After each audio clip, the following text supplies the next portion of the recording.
welcome to Down to Earth. I'm Daphne Richards. Our question this week comes from one of our viewers, Kathy, who has quite a few frozen plants, and I'm sure many of you do. One type that I'd like to discuss today that we probably all have problems with if you have them are our succulents. Your cacti, your agave, and your sedum especially.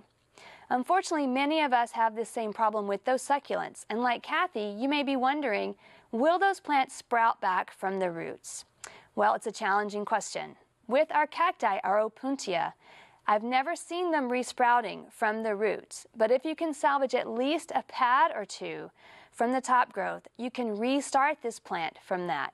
You do need to cut the pad very carefully away from the rest of the plant and then set that piece out to air dry in a very warm place but not in the bright sun for a few days. You want that cut in to heal over so it doesn't leak out plant sap. Then you can restart that pad, and it's best to plant it in a small container of very fine aggregate rock and sand and get it ready then to transplant out into the garden.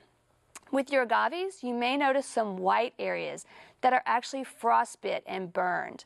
Those leaves will eventually turn brown and maybe mushy, and then those leaves will die. You should clean off the mushy dead portion, but leave the heart if that's undamaged, and the roots. This plant may produce propagules or pups that you can then transplant if you want to. And with our sedum, those often do die to the ground and then do return from the roots. In fact, you may already see new growth on these plants.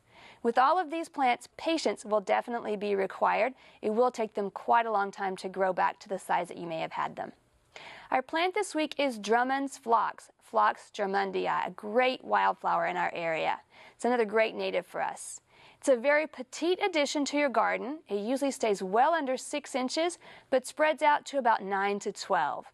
It's an annual, so you do replant it in early spring. It may be found in a variety of colors, from pink to red and purple, all the way to blue, and any variation in between. It does like full sun, but it can take some partial shade.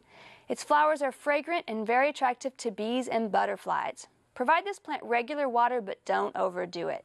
It's tolerant of slightly alkaline soils, which makes it great for us.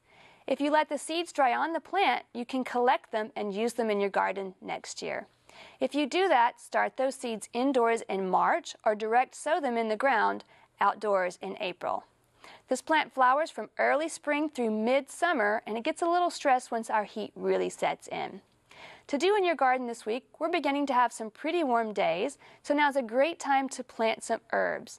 You can do that from seeds or from transplants in your garden right now. Plants like basil and oregano and thyme and all those great plants that you like to cook with in your kitchen.